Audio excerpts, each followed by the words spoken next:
Click record. All right. Welcome everyone.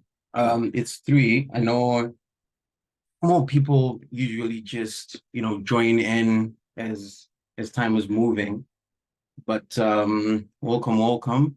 This is our second session. I know last week we were talking more about, the application process and what it means to be a graduate student in the US and the steps on which you need to take, especially when identify the programs, and then the funding, what it means, the interest rates. So we talked a lot about that. So for those that were not here the last time, you can definitely check out the link, then the YouTube link. We have a recording there. I think I'll post it in a few minutes in the chat. So today, I think the theme is, understanding how to, build a successful career in the US, right? And I know we have two different groups in the meeting. And, the first group are those people that are looking to start.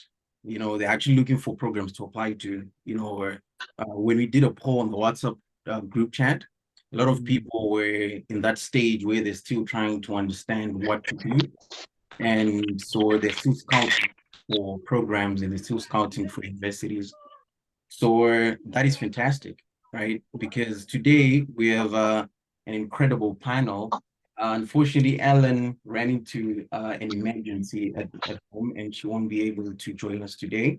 But I think I will reach out to her later on. She can, give us some tips, and I can then, just put them in the WhatsApp group for anyone who may have, questions that are particular to her. But I can already see that Munashe is here. Munashe, welcome. I always say that, to my friends that, it's not nice for you to start trying to build a career in the US before you speak to people. So that means everyone who's here is in luck, because you'll be here and, answering all the questions. And I know that, Munashe works in finance, but even for those people who are watching who are not targeting finance, I know he has amazing tips that he'll be giving, and he'll be sharing with every one of us. So pretty exciting. And then we have Righteous. Righteous said he'll be joining in a moment. But Righteous is also in investment banking and MBA at the University of Notre Dame. So it's going to be such an asset as well. He's been such a great mentor to me personally. So you definitely benefit. But to quickly get started, I think I would let Munashe first introduce himself. He has had such a fantastic career. So Munashe, you can probably tell everyone, where, who you are, what you're doing, where you came from, and the work that you're doing. Cool. Thanks, Nigel, and thank you very much for organizing this and bringing so many people together here. Hopefully, what we talk about today is going to be very useful and helpful to a lot of you who are here. I'm already in touch with quite a number of people on this Zoom. For those who will want to talk more intimately about your personal plans, I'm happy to talk to anybody here. My background is I was born and raised in Kwekwe in Zimbabwe, and then moved to Harare when I was when I was in high school. When the whole family moved to Harare, and then coming out of high school, I went straight to Deloitte to do my articles of clerkship. So I started my career as an auditor at Deloitte, and then did that from 2008 until 2015. And then, at some point, I figured that at some point I figured that this whole the concept of always complaining about the things that were not going well in Zim was just so energy draining, and it was high time that I try to figure out how to contribute to the change that I wanted to see. So I actually came together with some friends of mine and we formed an organization called Branding Africa, where we're now focused on trying to figure out how to actually contribute towards Zimbabwe becoming what we wanted it to be. And then we went beyond Zimbabwe and started thinking about it more from an Africa perspective. And so in that plan, we kind of came up with this whole conspiracy to say, okay, each of us picked a lane that we wanted to pursue within the whole the whole sphere that Branding Africa wanted to make an influence. And the lane that I picked was high finance. At the time, we all agreed that look, we didn't have networks, we didn't have money, we didn't have expertise, and so we agreed that first of all we came together and we agreed on a mission and what we wanted to achieve, and then we agreed that with each of us in whatever lane that we were trying to build or that we were passionate about, each of us would go and develop ourselves significantly over the next 10 or so years, right? To try and acquire, those three things we didn't have: experience, networks, money. And then we would all bring it all back together for a great aha. But along the way, we would keep on doing some work that is that we can do. And so with that, I picked high finance because it was always this whole thing of foreign direct investment being essential for them, and people saying we can't attract foreign direct investment. So I wanted to figure out how to be the kind of person who facilitates the flow of capital from where it is to where opportunities are within Zimbabwe. And so, in doing my research, I discovered that investment banking is the path that, or is a role that does those kinds of things. And then the person who became a mentor, he then told me, okay, so if you want to become an investment banker, you have to go to business school. If you want to do it in America, that is, you have to go to business school, and this is the list of the schools that tend to feed into investment banking. And so after he did that, I mean, at first when he told me that, I looked up the whole journey and I saw the fees. I was like, this guy is clearly, he's not in touch with reality. If he's asking me to go for something so expensive. But anyway, that's something that I hear has already been discussed. But, I managed to at least get more guidance that that's a surmountable hurdle. And so fast forward, I managed to get into NYU. And then in 2015, I started at NYU, went to interned at Goldman Sachs in their natural resources group, and then went back for full time after graduating. And when I went back for full time, I was in their tech, media, and telecoms group. I worked at Goldman until 2021 when I was a first year vice president. And then I moved over to where I am now, which is called Centerview Partners, which is a private partnership, but still an investment bank, and have been doing that since. Fantastic. Fantastic. That is amazing. Like, wow, I actually remember when I first spoke to you over the phone, and I think the first question that I asked you was, I mean, you've done so much, man. I mean, you've been at Goldman. For those that don't know Goldman, I mean, Goldman, that's the, what do you call it? Probably the most, the influencer of, I mean, it's the celebrity of investment banks, and a lot of people want to be there. And the first question that I asked Munashe was, what's your secret? I mean, how did you get to this point? So maybe I can just, drill down to, the for someone who is starting out. I know a lot of the people who are on this call, most of them are people that are, starting out, trying to choose a program, trying to check out, all right, which options do I have? Which university do I need to choose? And which, program can I, focus on? So Munashe, I able to just drill down into, how someone can, identify a program that can, meet their needs, as well as also have the highest potential of, career success.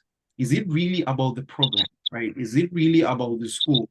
Because a lot of people have been coming to me and asking me that, Nigel, I want to, apply to, let's say GW. Someone says I want to apply to Stanford, or someone says I want to apply to Notre Dame. So what can you say to these people that are still in that stage where they're scouting for programs and scouting for universities? Do you think programs and universities can be a limiting factor? And what are the opportunities that you've seen, maybe, I mean, in your line of work, the advantages and limitations that can come out if anyone chooses a certain program of their choice? Sure. So the first, I think I'll try and answer that by kind of going through a little bit in more detail on my own journey, right? So the first thing I did when this whole MBA thing came around is I went onto Financial Times top 100 business schools in the world. And I saw that list. It had, at the very top, it had the, London Business Schools, Kellogg, Harvard, and the like. And so once I got comfortable with the fact, with the high fees and decided that I was going to apply, I thought to myself, maybe it makes sense to just apply to the very top on that list. And then my mentor then said to me, no, that is not the list you should be applying to, because, for example, Kellogg, I think Kellogg at the time was number two ranked number two ranked MBA program in America at the time. And then he said to me, go on their website and download their employment report and tell me how many people you see going into investment banking from there. And for sure, there was next to no, people going to investment banks from Kellogg, as prestigious as it was as a school. And so what that then taught me, and this is a lesson I always, put across to everybody I talk to today, is the key thing when you're choosing the school you want to go to is, in fact, even when you're deciding whether or not you want to go to school, right? Like the key thing is try and figure out what it is you really want to do as much as possible. Sometimes you may not really know to say, I want to do exactly this, but you may have an idea to say, I want to be doing something that enables me to have these kinds of experiences, or enables me to utilize these aspects of my strength base, right? And then once you do that, if you don't even know, in fact, I'll talk about that part a little bit later. So once you figure out where you want to go, what kind of job you want to do, then you figure out where the kinds of companies in the role you want to do go to hire their people. And you can utilize things like LinkedIn to see people who are there, where do they come from? You can ask around, ask people.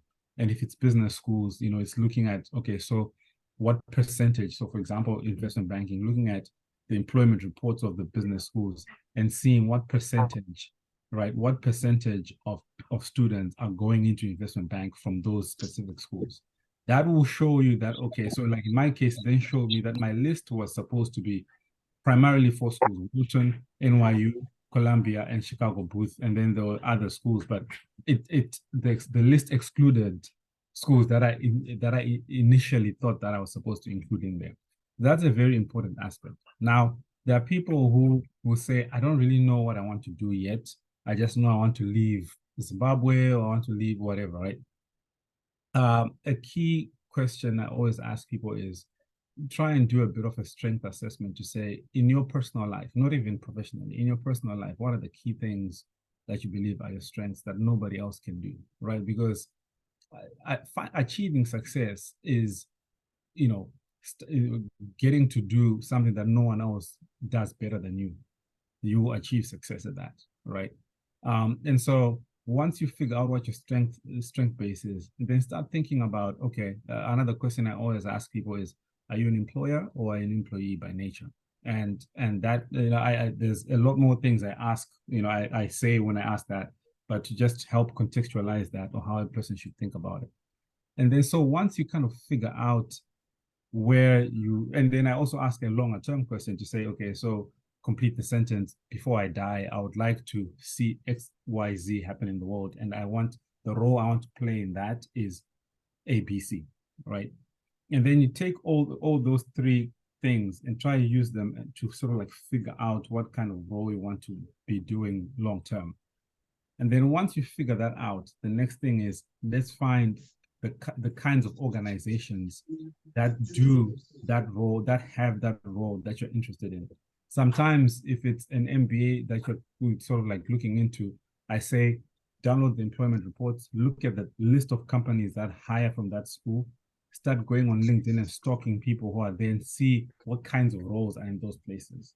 Right. And so there's a whole lot of upfront diagnostics work that I think you need to do to figure out what do you want to do. And then that helps you figure out what kind of program works. It can be, sometimes you might realize you don't even need to get into a school program. Sometimes you have very direct access to whatever it is you're interested in doing. So I think that's my 2 cents on that. I don't know, Nigel, if there's anything I kind of left out there. No, spot on, spot on. I actually remember, when I also had that same conversation with you, and you're asking me all those things. And it's also something, most of the things that you talked about, I think we also covered that in the last session, because we ended up going to what do you call it? We end up going to the website, checked out Carnegie Mellon University, those statistics. We end up even seeing that, for someone probably who wants to get into IT or information systems, such a school may not be the best, because if a school is just sending one person, it probably means that, that school may not be, their best choice, right? So I think just to probably continue with the conversation, I know Righteous has joined the meeting. Righteous, I think you can probably just go on camera, unmute yourself, and just introduce yourself. Where are you coming from? What are you doing now? And just a very concise background into who you are and what you're doing now. Hi guys, I hope you can hear me and see me. Thanks Nigel. You can see you and hear you clear. Lovely. It's crazy that I have to come after Monashe, right? Like I didn't wonder what else will I have to say after Monashe has spoken, right? So my name is Righteous. I grew up in Zimbabwe, Glenview. My professional journey, I did a bachelor's in economics at the University of Zimbabwe. There's a funny twist to that. I think others might be encouraged by this. So when I graduated from high school, when I finished high school, I was supposed to do engineering. I got admitted at NAST and at USA to do engineering, but those who remember back in the day, that's when the government withdrew those grants that they used to give people who would go to college, right? So and things were a bit were very tough at home at the time. So I ended up not going to do engineering at that time.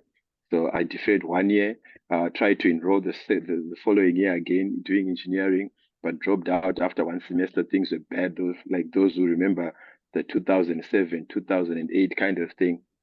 Yeah, so that's where I came from. So I deferred college. I think I ultimately went to college after like 3 or so years, and I switched from engineering to economics. And what happened during that period is like the global financial crisis happened, right? That's pertinent to me because at the time, those who remember, we used to have those satellite dishes. What do you call them? WISTEC, right? So I remember that's when CNBC launched CNBC Africa. And one of the most prominent things that they were covering on CNBC Africa was the global financial crisis. So that was my first exposure to Wall Street. So I was looking at Wall Street and like these guys covering, like sounding very sophisticated. It looked very these guys like numbers all over the place. I was good in mathematics. So I was like, wow, geez, I wonder what it takes for me to get there. I remember ultimately I got to with exposure to the internet, I started using Wikipedia, checking the profiles of some of these people, realized like most of them have MBAs and have MBAs from the top school. So it was not realistic at that point to hope to be in the US doing an MBA. But then what I just said, like, look, if ever things work out for me and I get the opportunity to go to the US to do an MBA, that would be lovely. However, I went back to college because of now my newly found passion for finance. I switched to economics, hoping that, perchance, I might end up, getting doors opening up, and I might, end up doing the stuff that I've been exposed to and kind of really enjoyed, right? So, Yeah, I did economics, graduated, but unfortunately, when we graduated, things were a bit tough, right? Like the job market was not. It's more like what it is right now. I remember I got a job as a clerk at Metbank, um, and yeah, I was being paid like peanuts, but I was one of those very few people in my class to get a formal job. A year later, I joined KEBS as a bank teller. That's when I started the CFA journey. I also studied the masters in economics at that same time. Rose through the ranks, became a branch manager. Ultimately, was moved to the Old Mutual Investments Group where I worked in private equity. So at that particular point, like I think right about COVID, I'd already forgotten about Wall Street. Like I was enjoying finance, I was enjoying my job. It felt like I was very successful. Based like in Zimbabwe, working with private equity. Old Mutual owns like half of the companies in Zimbabwe, right? So I was having a great time. But then during COVID, we were working from home, we were staying at home. I was like, wait, um, at this particular point, it's not too late for me to pursue this journey once again, right? And then, yeah, I then started the research all over again. I knew I wanted to, because I'd worked in private equity, I wanted to work on deals. Yeah, but like again, I reached out to Monashe. Nigel talked about reaching out to Monashe. I think Monashe is that one single person who has helped so many people who have come here to do MBAs. But I think in my process, I kind of reached out to him a bit late. I'd applied to a few schools and had been admitted to Notre Dame. I knew that Notre Dame was not a great investment banking school. But like, I was like, I'm Zimbabwean, right? I've come a long way from having to go to college 5 years after, from starting my career as a clerk at Metbank. You never know what would happen. But like reality struck when I came to the US and was at Notre Dame.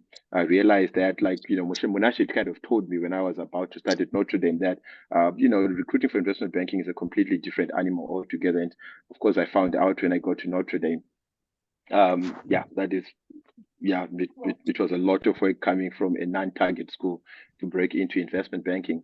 But fortunately, yeah, I networked. I received help from everybody that cared to talk to me.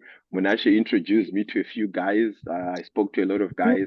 I literally had guys who I was talking to almost on a weekly or monthly basis, just trying to encourage me and point me in the right direction, introducing me to their friends as well. And ultimately, I managed to get into Jefferies investment banking. So I've been at Jefferies for the last 3 months. I graduated this year.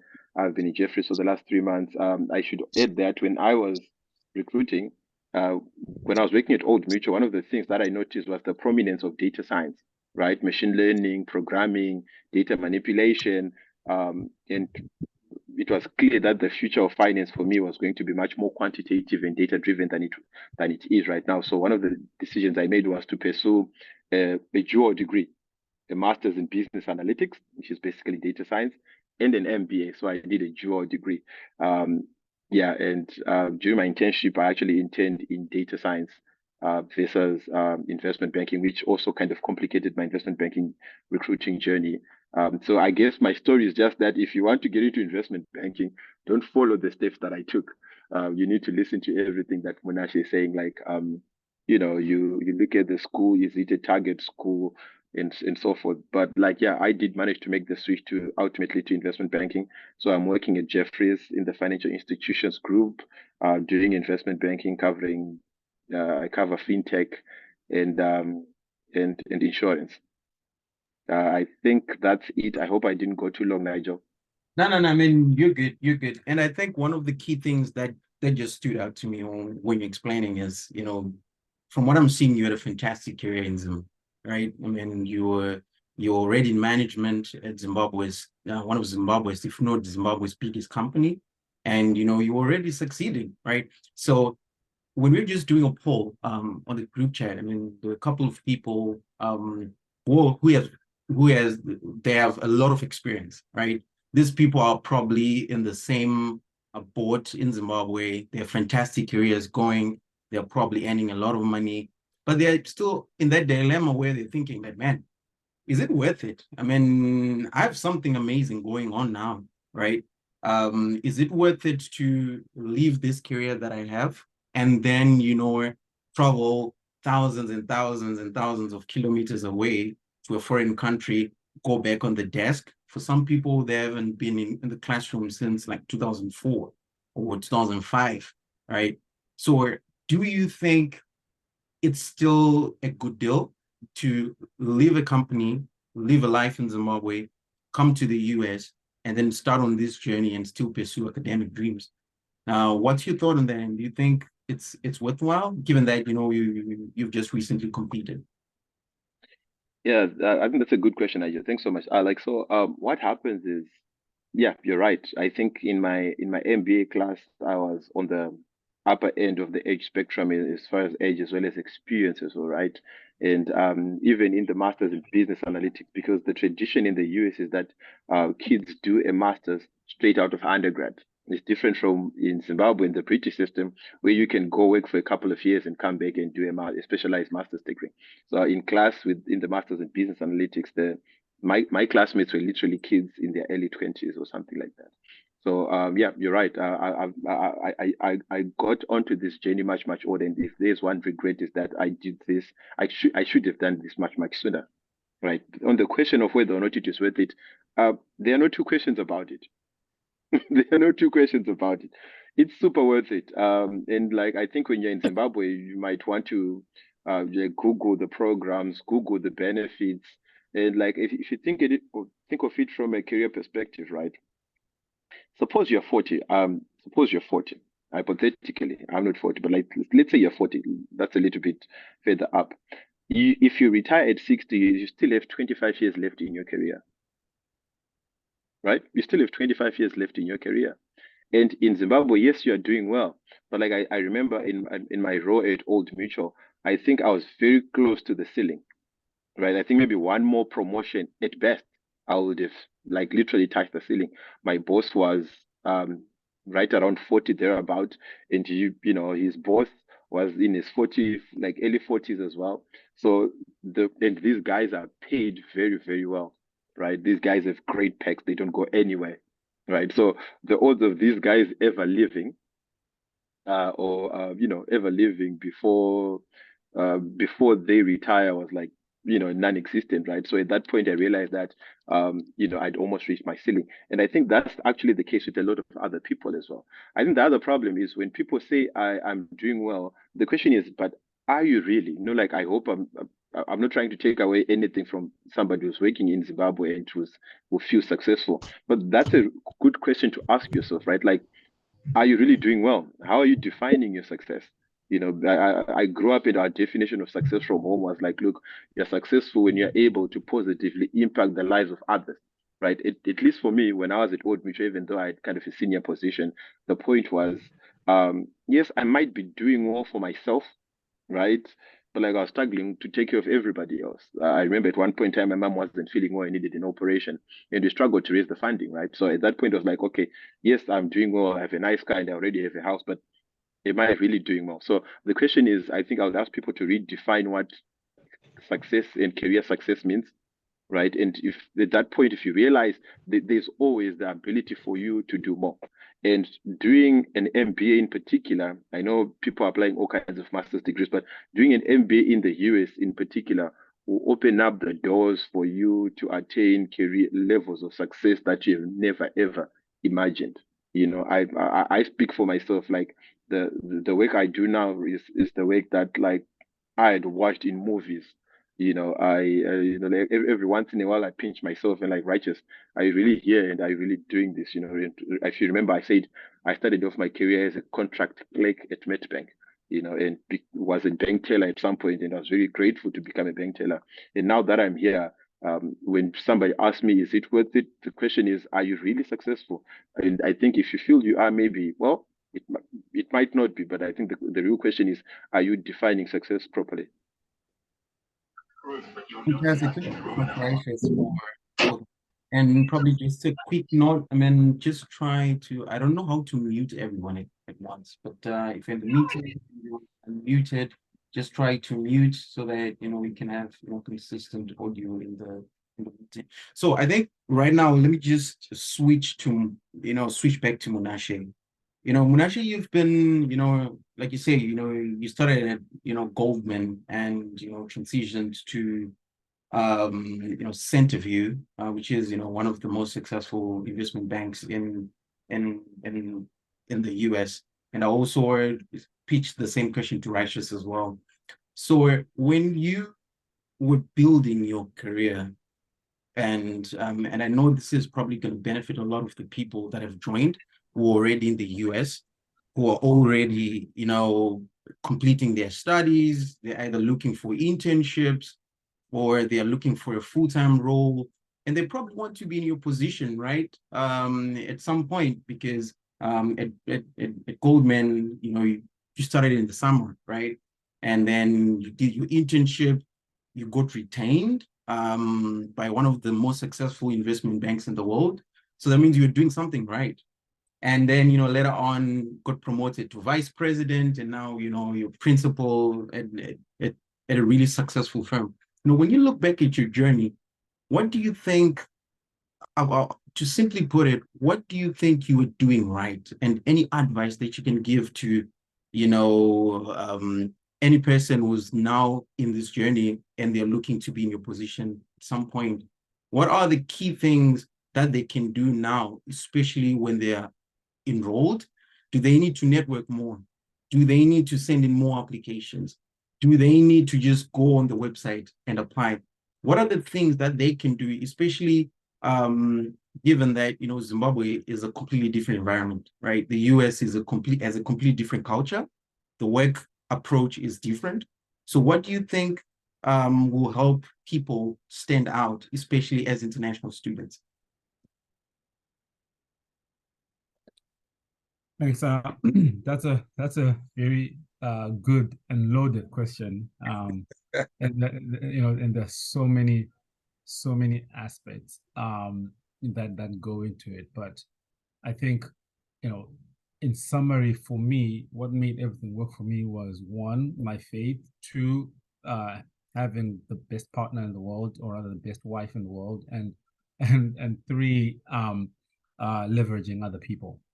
And so I see Raja smiling the moment I mentioned the wife thing. I can see him sweating. Don't worry, man. It's okay. So those three things went a long way. And so, I'll go through each one. So like, if you're a person of faith, double down on that. Because it just, there's just a spiritual boost that most people here don't, especially in New York. New York is a place where I think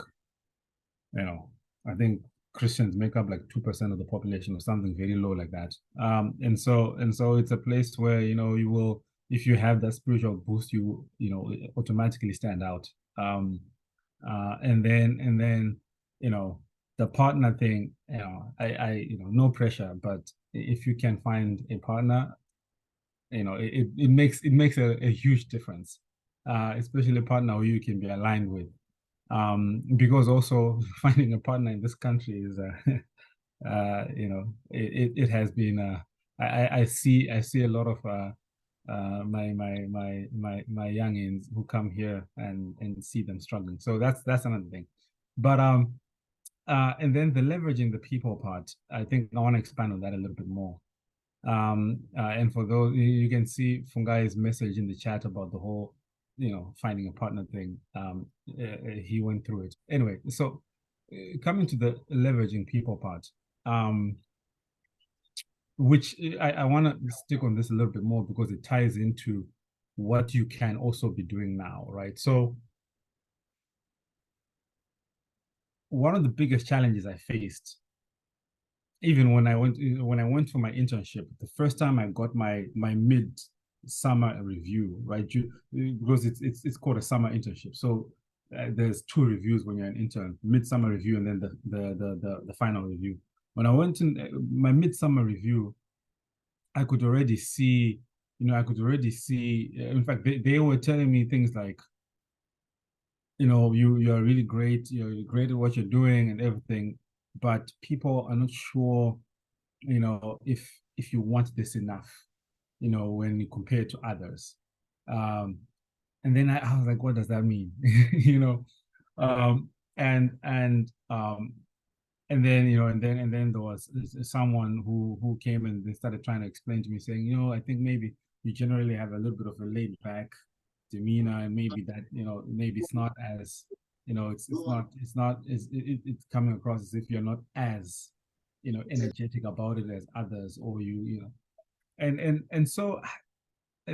now the people aspect, I had, I had come in knowing that I'm coming into an unknown land, and I tried to create as many support systems as possible.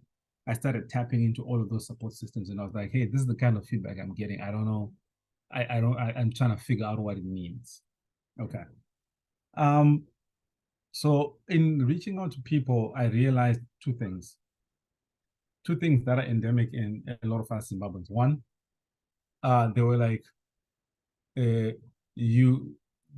what that means is you are probably being in African terms, being very humble. Right? For those who understand Shona, kutamkwasha pabasa, basically, right? Whereas everyone else was very aggressive. They were very like, if an email, came across a partner sending another partner an email saying, hey, I think we should find time to do this, they would take, these people would make it their problem, right? They were like, they make it seem as if everything that's going on around is their problem. And when they jump on it, they also start like speaking very aggressively. And I was the kind of person who coming from Zim, I believed my work spoke for me. I believed, it's inefficient to repeat what someone else has already said in a meeting. I believed, you shouldn't open your mouth if you don't have anything that is valuable to add to what has already been discussed. I was like, there's a lot of different things where which was seen as being laid back. Whereas here, you would see, I remember the first time, it was during my internship, seeing this very, very tiny girl who had just graduated, and this very old partner, this man, he said, basically gave us instructions of the things he wanted us to do. And this tiny little girl who was probably 20 or something, and then she looks at him, she's like, no, Sean, I don't think that's she said something like, I don't think that's a great use of my time. If I do that, I won't sleep. I think we should recalibrate. I think we should be thinking about this. And then, so I'm looking at her and she's looking at him in the eyes, right? And I'm like, come on, and then I look at him and he goes, you have a good point. And I'm like, and so like those things were such a shock to my system. And so now what that means is, I need you all to understand that this is an environment where, one, you have to look at the person in the eyes, right? Looking at a person in the eyes when you're talking to them is not rude. In fact, not looking at a person in the eyes is what's regarded rude. So no matter how much older the person is, you should look them in the eye, and you should be prepared to call them by their first name, no matter how much older they are to you in this environment, and be confident, right? The other thing I remember, we at NYU, they did this special coaching for international students, because they already knew that we would come with some of these issues. And they were saying they would make us stand on one end of the room, and then they would say, can you just say a speech? And then they would say to us, yeah, your volume is too low. Can you say your speech in as loud a volume as you can? And I would say, in my head, I'll be like, I feel like I'm screaming. And then they would say to me, yeah, for the American environment, yes, your volume is too low. You sound like you're not confident.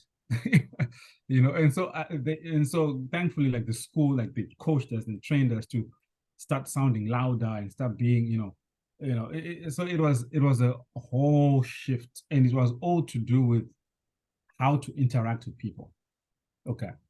So that went along. When I just changed some of those things, by the time I got to the end and got to the final review, it was a great review, and all of a sudden my work, the actual work, was now getting the recognition it was due. And also the other aspect that I got during that summer was, we tend to like to focus on our weaknesses so much, but in this environment, this is an environment where the successful people are the people who focus on their strengths. And not only do they focus on leading their strengths, they tell everyone about those strengths. They do what Donald Trump does. I'm the best president you can ever see. I'm the best at this, and that's what succeeds in this place. And so what you think is being pompous, what you think is being, is not being humble and whatever. When you come to this environment, you should like put that all aside and be very, oh, I'm very good at this, I'm very good at that, or this and that, or when I did this, and you should be very loud about what you do. Okay, so that is it. Now to prepare for that, because it's hard to prepare for it when you're not yet in this environment, right? But one of the things that helped me to prepare for all of this and that helped me like get into it faster is there's a book called How to Win Friends and Influence People by Dale Carnegie. That book is when I read it, I found it to be very valuable, and then I really believed in it even more when one of the most senior people at Goldman said that she reads that book every year, and she believes that that is why she rose to success. So read that book. It will help you navigate because even as you're trying to get a job and you're talking to people here, they will sometimes start talking about things you don't understand. Like they'll start talking about American football.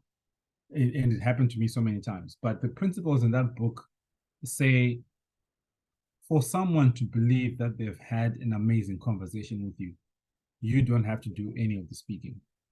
All you need to do is to probe them to speak and to interact with them in a certain way that makes them feel good about saying what they're saying. And so I didn't have any pressure anymore to try and tell people or to study, how American football works so that I can talk to people about it. I didn't need to do that. And I just applied the concepts in that book and it worked out. Okay, someone asked us to write the title of the book. Uh, anyway, I'll repeat the name and I'm sure someone will write the name. It's How to Win Friends and Influence People by Dale Carnegie. And one of the things about that, the reason why I say that book is amazing is because you will find, and everyone here, like Nigel will tell you, Tafara will tell you, I think Tafara hasn't started the journey yet, but Righteous will tell you, right? Like they will tell you that when you start the whole journey of trying to get a job, it is all social. Your resume works, yes, it has value, but the social interaction is what gets you the job or what gets you the right kind of audience that you need.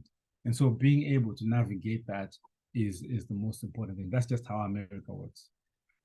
Nigel, did I answer everything? Or Yeah, you did. So I'll probably just need to emphasize that. You cannot, I'm not saying go around and be rude and be proud and be this obnoxious person who's just egotistic and proud and causing trouble all the time, right? But when I got my internship, I interned for Deloitte in the summer, and I eventually got retained by Deloitte. And they asked me to join their technology consulting team immediately when I graduate. So for a lot of people, that is the dream, right? I mean, you getting into a top company after you're done, you get retained. But let me take you back to how I got that offer, right? The CEO of Deloitte Tax, CEO and chairman of Deloitte Tax, and I mean he's the CEO and chairman, like for big four companies such as Deloitte, right? Came to our school and did a seminar. And the seminar was, I know it was about they call them round tables at George Washington University, right? So they did these round tables, and so they invited a couple of people from like PwC, big consulting companies. So there were a lot of senior people at the meeting, right? So when the roundtable thing started, I was not part of the core group that was with the CEO. But then after the meeting, they did this fantastic thing that I like, getting the emails of senior people after a meeting. So the school sent emails all over. So this is Steve Kimball's email. If you like, reach out to him, And I'm pretty sure that if very few people reached out to him, right? The next thing I did was I wrote an email, kind of acted as if I was part of his cohort, right? Hello, Steve. Thank you so much for coming over. I know we did not have time to talk, but I enjoyed the session. I loved what you talked about because I had gone and checked out what his topic was, though I wasn't part of it. It was such a fantastic meeting. Whenever you are available, if you're open to it, I would like to schedule a meeting with you and just talk to you. Right. And after that, I was not really expecting a reply, to be frank. I see it like a Big Four company, right? He emails me back saying, "Hey Nigel, yeah, I'm happy that you enjoyed. Yes, I'll talk to my secretary, Susan. She can set some time and we can talk." I was like, okay, cool. Right. Then 2 weeks went by, I did not hear back from Susan. Then I then did a follow-up, like, hey, Susan, so I've not been able to schedule a meeting with Steve. Do you think you'll be able to, Then she then came back to me, I think a week later. I'm like, yeah, Steve is free on Friday. If you want to join him, are you available? I'm like, of course I'm available, right? Right. He comes on board. I have this meeting with him. I brought my A game. For those that know me, I'm a highly social person, maybe because I worked in sales. So I probably unlike Monashe when he was starting out a bit laid back, I'm really not a laid back person. Like if you put me in a room, I'm there. Right. So I get into this meeting with Steve, like, hey, Steve, and remember I'm talking to the CEO of a company, right? I was so confident. I was selling myself. I was bringing my A game, right? Then after that, long story short, he asked for my resume in the meeting. Oh yeah, Nigel, so just send me your resume right away. I sent my resume to the CEO of the company. Then he told me that, oh yeah, so you should hear back from us in a couple of days. If you don't hear back from us, tell me. I'm like, wow, right? A couple of days back, Deloitte reaches out to me. They set up a meeting with me, with the managing director and the senior manager based in Ohio. I was at Deloitte in the summer. Guess what? I had gotten multiple rejections before, but all you need is to be able to sell yourself and be confident and know what you're talking about. So even after I went for my internship, I was that one person that was always speaking to partners. So for those that don't know, Deloitte is a partnership, even though they're the CEO, and so partners basically run the company. So like partner, if these are really powerful people that have influence and that basically run the organization. A partner would just type in the team's group chat. Hello guys, I'm in the office today. They're rarely in the office because they're always out and about, right? Hey guys, I'm in the office today. If you're available, just drop by, say a quick hello. Very few people would go. But guess what? I was there. I'll just get in. Hello, sir. I haven't seen you in 2 weeks. Then I'll just start to talk, right? I'll show that I'm energetic. I want to learn. And I would say things like, I know 3 months is a very short time, but I'm willing to learn as much as possible and possibly build a career. I was excited, right?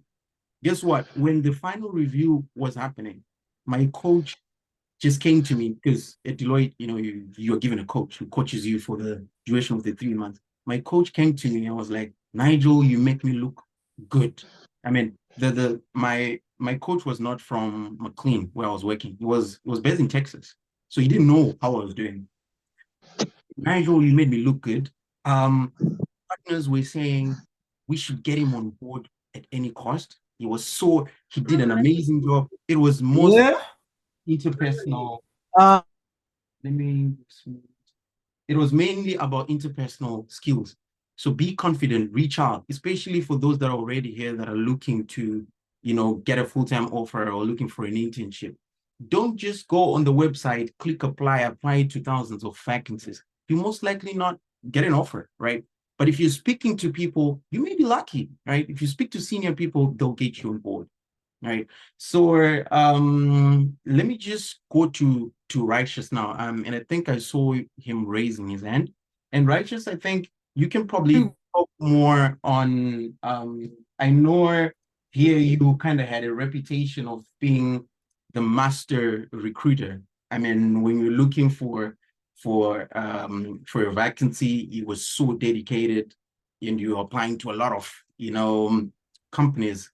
But when you look back when you started out, recruiting until the time you signed this contract, or when you're just, finishing your program and looking to join a company, what do you think were the common mistakes that you made in the beginning?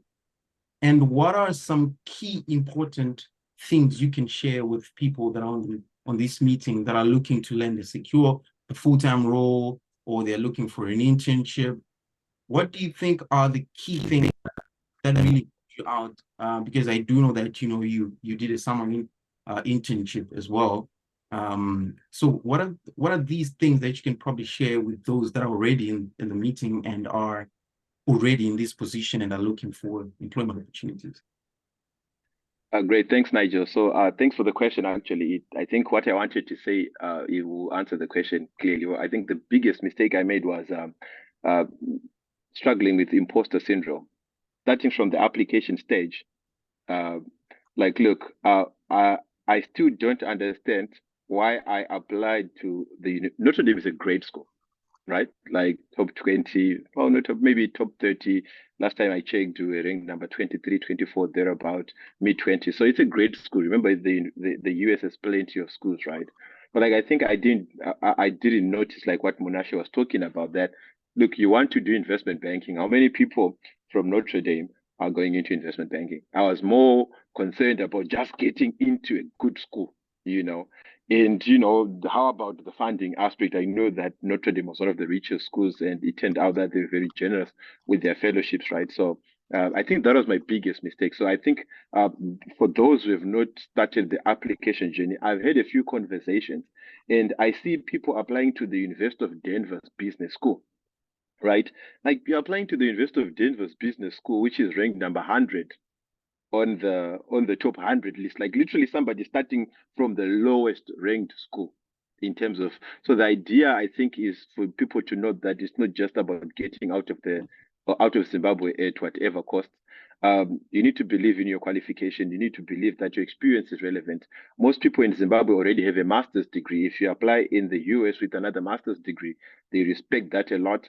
In as much as sometimes you are paid $100, $200 as a teacher, or as as an economist in government, that work is very relevant, right? Unfortunately, people mistake their salaries for the value of their work. So because I'm getting $200, I don't qualify to go to Harvard. Now, if you go to Harvard, you find teachers there, right? They recruit teachers. Like, yes, you might be teaching somewhere in Mondoro, at a school that doesn't even have electricity.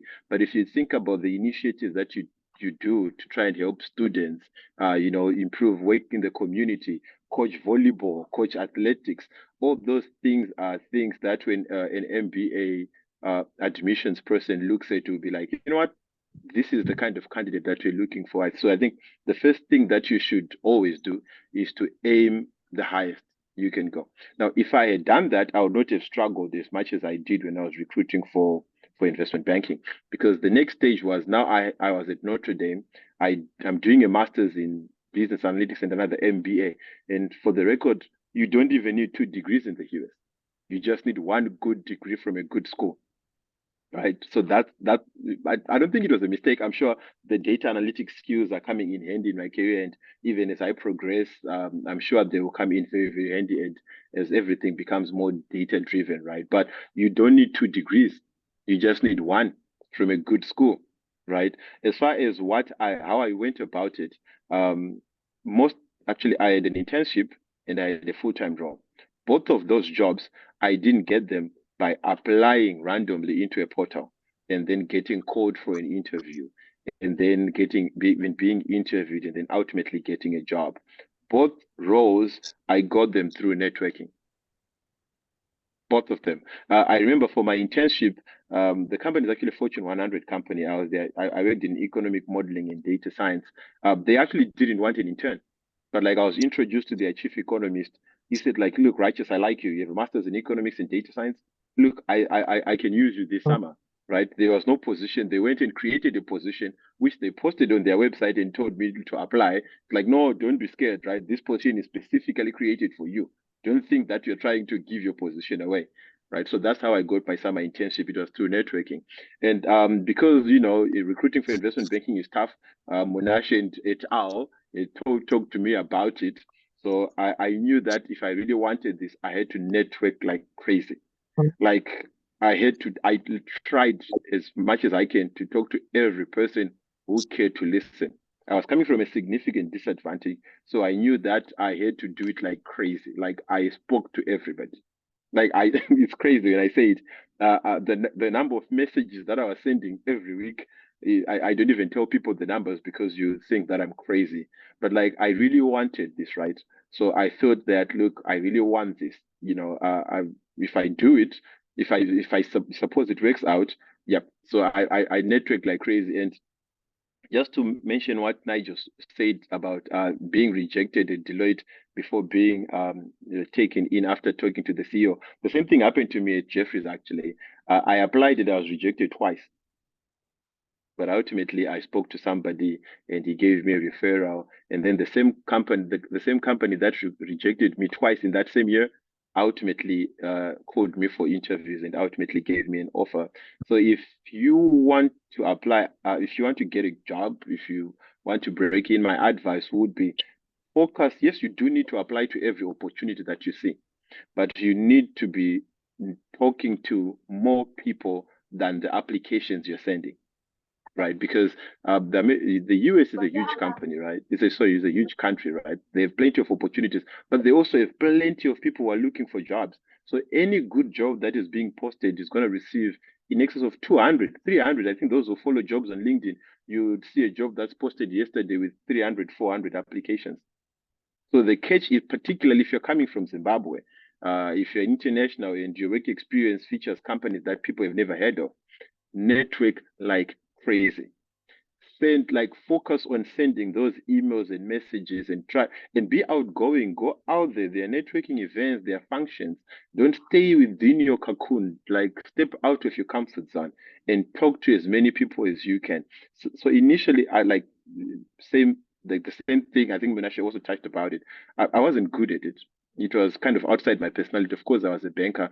I had been a bank teller. I dealt with people every day. But this business of talking to people and convincing them that I'm qualified as if I'm not qualified, as if they can't see my resume, I felt like it was a stretch. But like the more you do it, I did it like crazy. The more you do it, you become more comfortable with it. You become better at networking. You kind of get to know the things that you can talk about, the things not to talk about, and of course with guidance, like Monashe mentioned, you need to leverage everybody around you. I've noticed Zimbabweans have a reluctancy to reach out to people, even the people they know. Reach out to people, ask questions. There's no harm in getting denied. Like it's okay when somebody says no to you and you move on to the next person. I don't know if I touched everything that you asked, Nigel, but like, yeah, that's it. That's fantastic. Thank you so much, Righteous. That was so articulate. And I think in the next segment of this webinar, let's just open the floor to questions. So I think you probably see a question and answer tab. So just click there, put in your question, and leverage these people that are here. These people can get really busy, especially investment banking. I mean, it may be difficult to, get this much attention from them. So put in your questions. Right now, I'm going to be taking questions. If you're curious about anything, I know we're trying to juggle two groups, those that are applying or are looking for programs, and those that are already here looking for internships and looking for full-time roles. So just put in your question so that, we can get as much information from these guys as possible before they go back to their busy New York life, or maybe getting a partner like what Munashi was advising on. All right, so I also want to add something real quick all right. On the whole aspect of success as well. And this applies to something that people can already start orienting their minds on. So one of the things that you all need to understand is that in the United States, it is unlike European countries or Zimbabwe, where our employment laws, labor laws are very European based. In Zimbabwe, it is very difficult to fire someone, right? Here, it is not difficult at all. There's what is called at will employment. And the reason I'm saying this is I need each and every one of the people here. Every African I can find, I try and tell them this. I need you to get into the habit of making sure that you are irreplaceable. And what do I mean by this? Or maybe let me say this a different way. I have a personal belief, and this is something I actually included in my applications when I applied to NYU, that are one of my personal beliefs and principles, which my parents drilled into me, is in any system, if there's a component in that system that is not adding any differentiated value, it is irrelevant. It should be removed. Right. And so if you're a passenger, and when my parents were teaching me this, they were teaching me more about purpose on earth, to say, if you're on earth and you're just a passenger and you're not influencing, like Rai just mentioned, to say success is when is measured by how much you can impact others, right? So if you're just a passenger in life and not adding value to someone somewhere, then you're irrelevant. Like if you move, or if you leave this earth, nothing has changed. So I need you to think about this even in your current roles, for those who are still working elsewhere and are thinking of applying. Start practicing that and make that part of your your identity, and use it, because if it becomes part of your identity, you then put it forward even when you're applying, when you're doing your interviews, you're able to comfortably demonstrate that, and then you're able to get jobs because you demonstrate that, in something that no one else does, especially Americans. And then once you get into organizations here and you keep on executing that thing of, everywhere I am, I have to add something that's differentiated, you will see that you will become very, very successful, right? So when I was at Goldman, I was very involved in so many things that were not just the day-to-day investment banking stuff. I was now, the one thing I regret about moving from Goldman is, when I was at Goldman, because Goldman would sponsor internationals, I was now able to create situations where even someone, a Zimbabwean who went to a school that is not a target school for recruiting, I was able to leverage my influence within the recruiting organization to get that person to get an interview at Goldman still. So that was because I got so involved in things that went beyond just my normal job.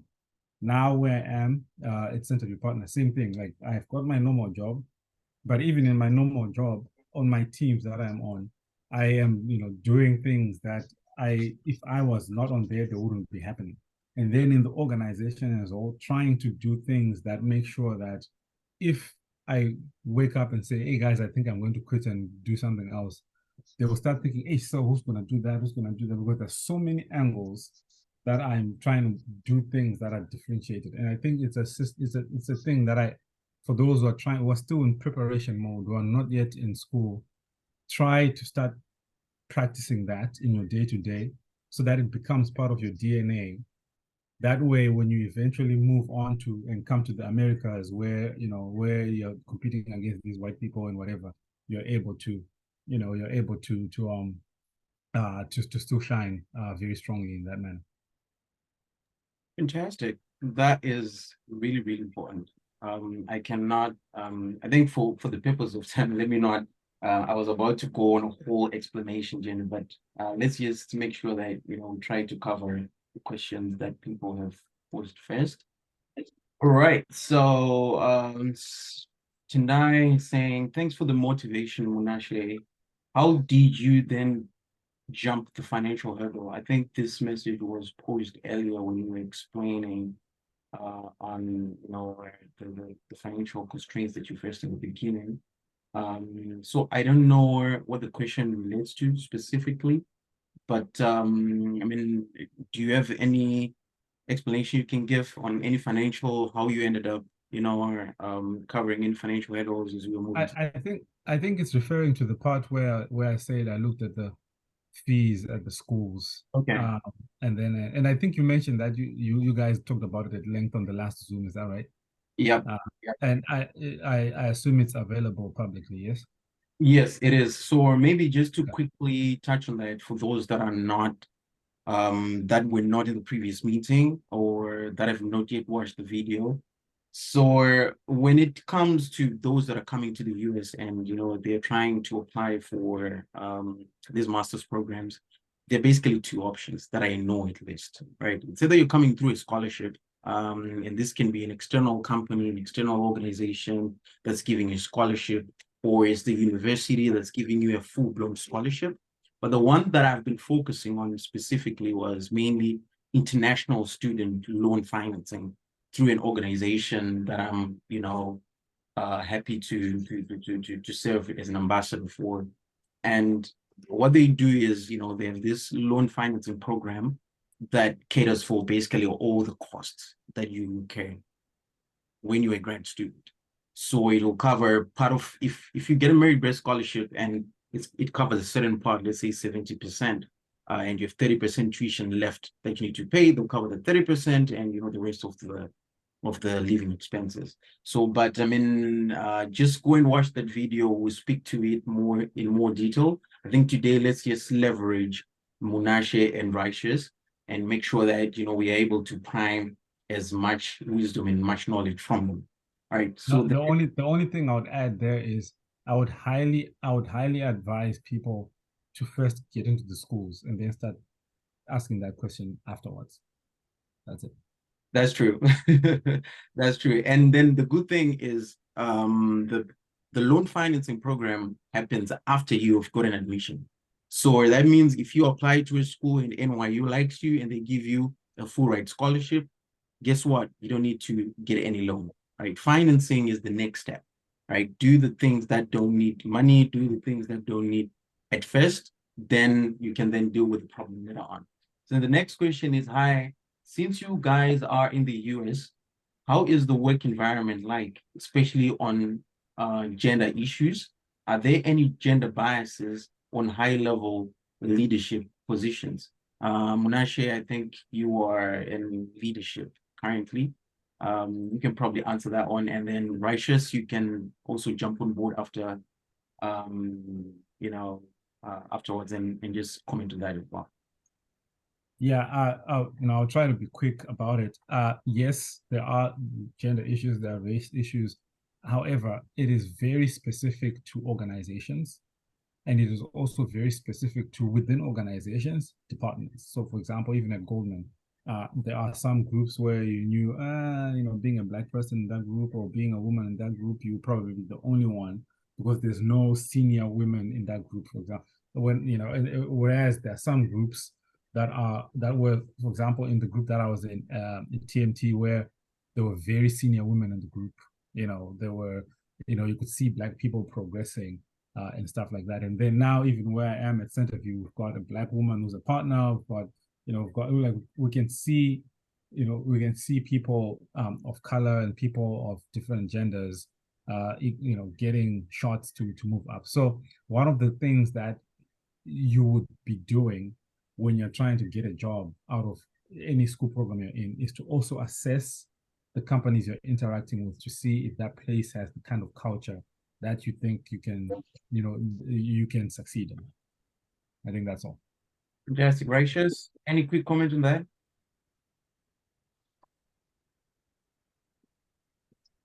Let me see. You're on mute, Righteous. Oh yes, thanks. So I said, I was saying, I feel I have this disadvantage where I always have to talk after Monashe. Looks like there's nothing else to add after that. Like you look, yeah. So I can't speak to gender diversity and opportunities there, look, but I can speak to racial diversity and stuff. The issue of racial diversity has been very topic of that over the last few years in the US. Of course, there are challenges that come with being a minority, but I feel like it's both a blessing and a curse, right? There are certain places where you specifically get access to simply because you look different, right? But again, there are certain pressures and things that happen to you because you also look different. So I personally choose to ignore the fact that certain things might be done to me because I look different, in the sense that if I do that, even critical feedback, I might end up taking it as saying, look, he's probably saying that to me because I look different. So I just choose to take the positive, ignore the negatives, and just keep moving on. But of course, at some point, like Monashi said, these things are very critical.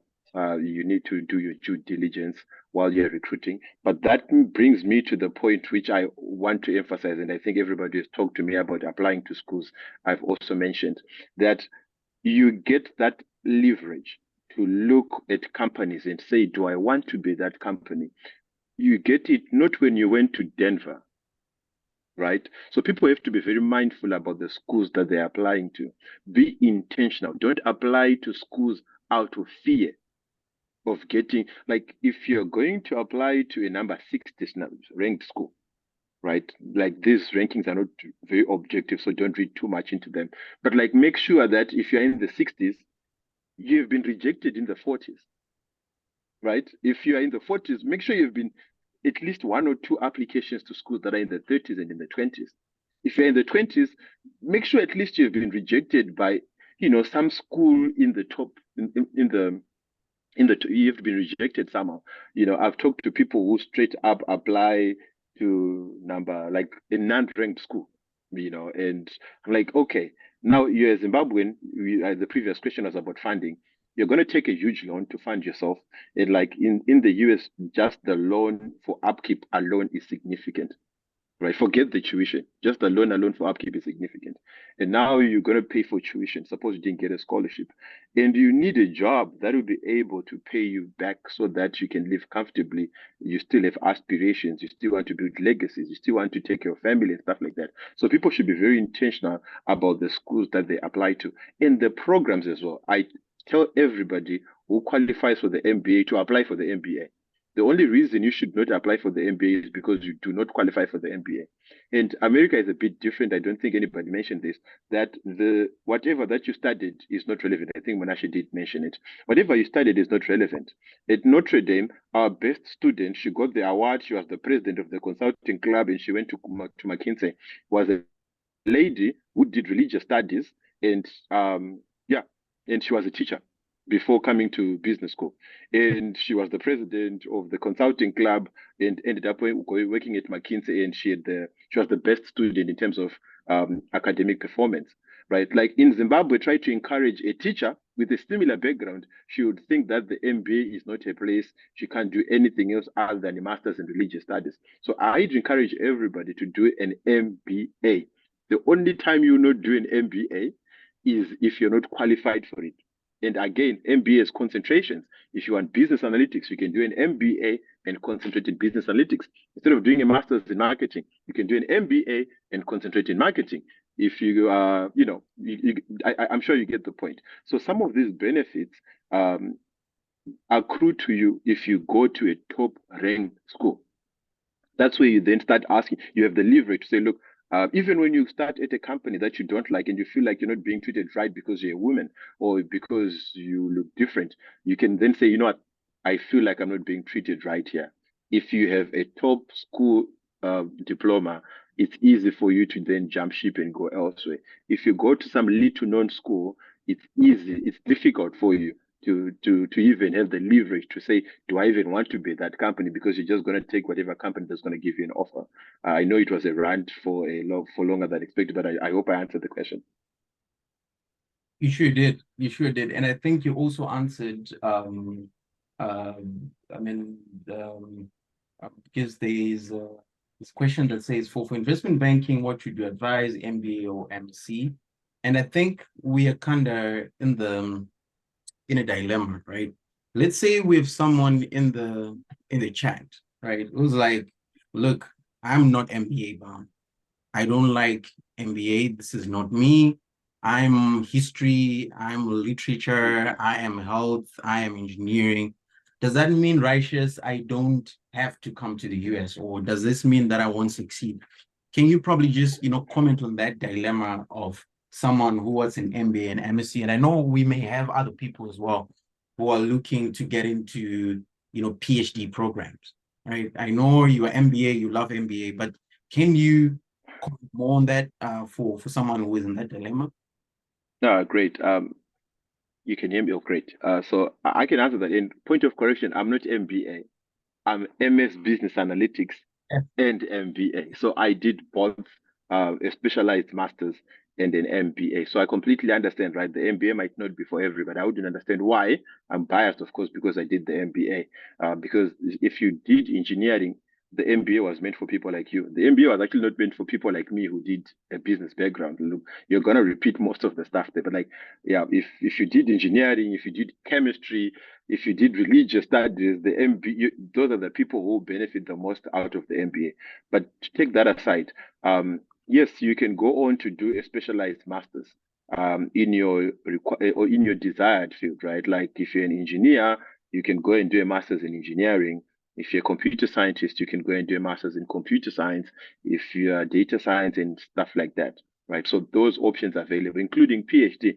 And note that in the US, the PhD is an academic qualification.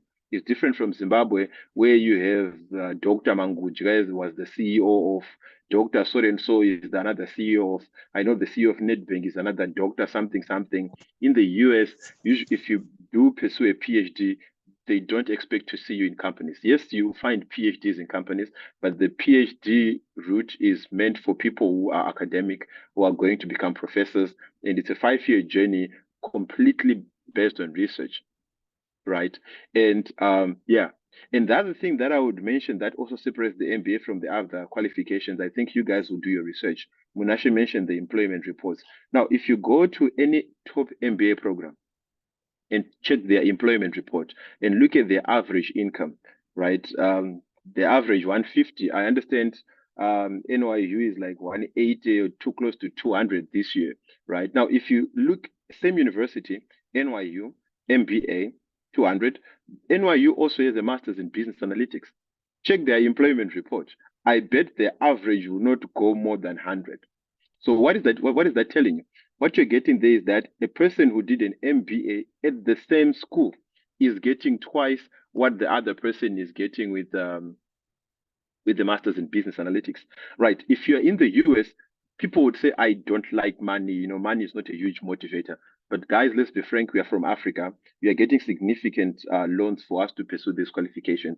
So definitely the issue of money becomes a significant factor, right? So you can't intentionally take a path that will lead you to the same space, because if you still want to work in data science, you can still do an MBA, focus in business analytics or statistics or data science, and become a manager of a data science manager, whatever, right? So at the end of the day, I'm going on a rant again. Like it's okay if somebody really feels has done the research. What I'm opposed to is people taking these paths without contemplating the possibilities. So if you do the research, you look at the MBA, you look into it, you look at the options, the requirements, what it means, and you say, no, that's not for me. I want the master's in business analytics. That's great. The problem is people who just say, because I did a master's in a bachelor's in computer science, it's like automatically, so I'm just going to take a master's in computer science.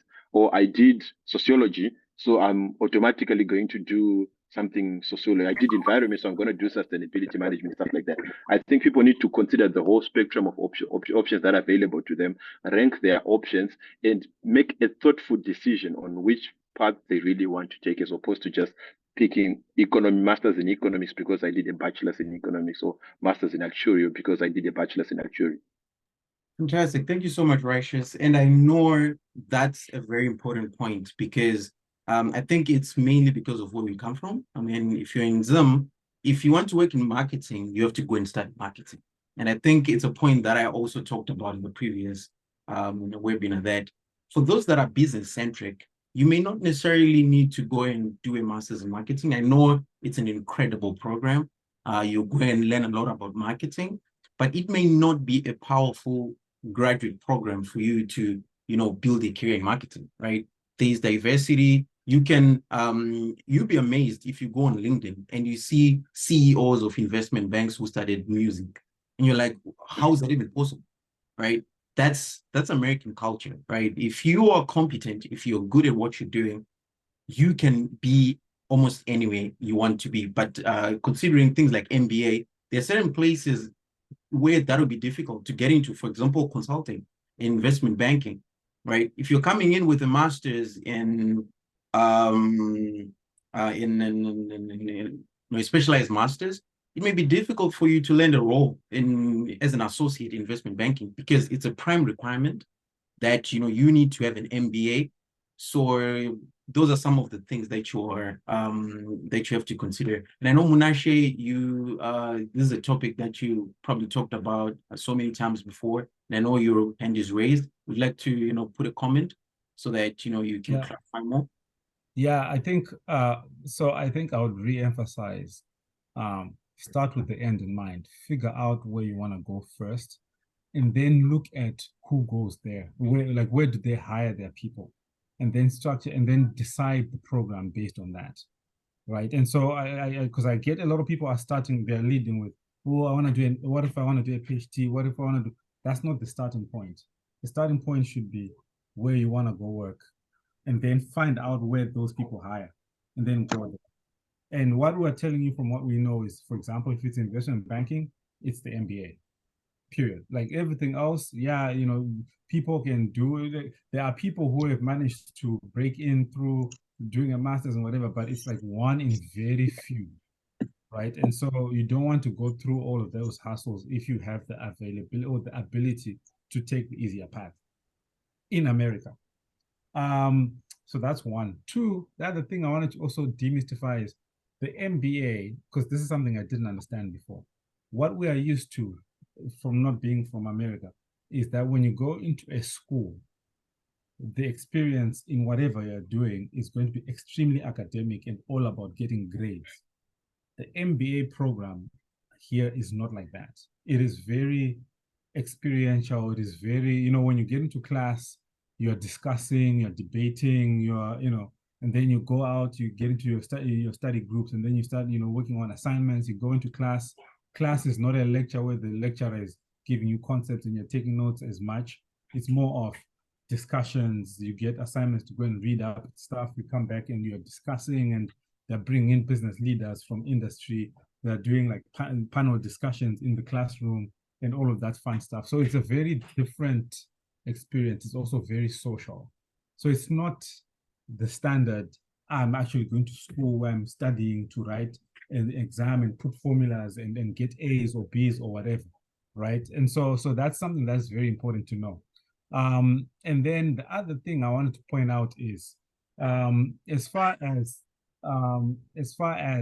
the whole aspect of like other masters and whatever, another important thing is to figure out is region. If you have figured out that, okay, so this is the journey I want to pursue, this is the pathway I want to pursue, figure out, is it going to be in America? Is it going to be in Europe? Is it going to, because different regions have different jurisdictions have different rules, right? Like this MBA culture in America, there's nowhere else in the world that has this type of MBA culture, right? So for example, there are people who get into private equity in Europe after going to do a master's in finance. When you come to America, do a master's in finance, you're not getting a private equity job. It's very different things. And for people who are interested in other things, like I one of the people I was advising, she was more of a scientific person, and she was studying, she was doing like things like remote sensing and those kinds of things. And she chose to go and do a master's in Germany in remote sensing. And so that's what she's doing, and it's going to lead her down the path that she wants to do. My little brother, he was more into, he wanted to become masterful in logistics, and he wanted to work specifically in Germany, because that's the logistics hub in the world, one of the logistics hubs in the world. And so he went and did a master's in logistics in Germany, and now is working for, one of the most like one of the leading, if not the leading, logistics consulting firms in the world. But that made sense, because, and he started from, okay, where do I want to work? First of all, it was like, where's the logistics hub in the world? And it's like, Germany is a big logistics hub. And where would I want to work if I'm going to be in Germany? And then he figured those places out. And then he's like, where do they hire their people? And then he chose the school, and then he went to do a master's there. Initially, he was thinking about, okay, should I go to the US to do an MBA? But he found his path. So start with that end point in mind, then figure out what you need to do to get there. That's what I'll say. That is 100% correct. So I think for the purpose of time, I know we're running out of time and we need to cover as much questions as possible. And I know for those that have asked about program-specific ones, how relevant the MSP, I think a lot of that has been talked about. Munashi and Righteous, are you able to just quickly answer Tafara with saying how best did you manage to deal with the inferiority complex that comes from your disadvantaged background? I know you have probably talked about that before, but you can just quickly touch on that. I know we have just a few, I think 3 more questions, then we should be done. I'll start first before Monashe comes in. And for the record, if I say anything that is contrary to what Monashe says, take what Monashe says. About inferiority complex, it's like I think for me it was a bit tough because the people I was dealing with, at least the people in my network, were super exceptional people, right? So if Monashe was going to say no, it's fine, I wasn't going to listen, right? Because he's a guy who was well accomplished CA, before. And I know there's another one, Andrew Matanga, is which Monashe introduced me to. This guy with another master's and did a Joe master's degree at Stanford, so I wasn't like, whatever comfort that they're going to give me was not going to be enough. So ultimately, I just, you just look around. And at the end of the day, you realize this is the same this is the same stuff, and the more you talk to people, you realize that if you're feeling insecure about what you know, the next person is likely going to be feeling the same. And ultimately, you realize that the substance of the people who are sounding like genius, right, is exactly you. These are things that you've already thought of before, right? So at some point, you just realize that ingori nzvimbo isingaende magetsi, isingaende mvura, but otherwise, this is more or less the same things that we have been experiencing before. And I think the other thing that I did personally was to leverage the professors. I think this also helps with the question on which program I should take. Don't hesitate to take whatever program you like. You see, once you get admitted, if you do get admitted, the people there are experienced and they know that you can handle it. And my professors, I know Zimbabwe, they used to be this advert, drive makatapila, right? Hanzi tinokudzidzisa kusvika wagona. So this is the kind of attitude that their professors also have. That, like, we're going to teach you until you're an expert. Like, if you're dedicated, the professors take it upon themselves to make sure that you come to the level of competence that is expected of you when you graduate out of the program. So ultimately, talking to your classmates, working in groups, like saying out the random stuff and then people correct you and you realize that everybody is not as intelligent as you initially think they were. And, talking to the professors all the time, and they will keep encouraging you, identifying now, and ultimately you become confident. I think it's just there for the first few months, but like after a while, you get used to it, you get used to your friends, you start bringing up your own brilliant ideas. I guess I'll have to leave it to Menashe at this point. Yeah, so for me, it was primarily 3 things: my faith, marrying the best partner in the world, and leveraging people. That was very, very helpful. And I think, like, kind of like to what Rai just mentioned, other people are going to be very, very instrumental in you managing your inferiority complex. Even as you go through recruiting, even if you go to, like, for example, I went to NYU, which was a core banking school. As I went through the process of recruiting with the multiple investment banks, I think when I went to NYU, 22 different investment banks were coming on campus trying to hire us. And there came a point where I started getting cut from the processes of a number of these banks. And that started hitting me, But what started pulling me up was, 1, my wife, but also 2, some of the friends I created when I was at NYU, who they realized, they saw that I was now, beginning to feel, doubting myself because of how I was now being removed from other processes. And then they were like, okay, let's do a mock interview. And then we did a mock interview and they were like, you're different. Something's going on. And then we started like going through, what was going on, until after doing those sessions with them where they were trying to bring me back up, I was back on point, And so leveraging other people is going to be very useful. Another element of leveraging other people is hearing people's stories. Because when you hear people's stories and you hear how they went through ups and downs, that can be very inspirational to you. Okay.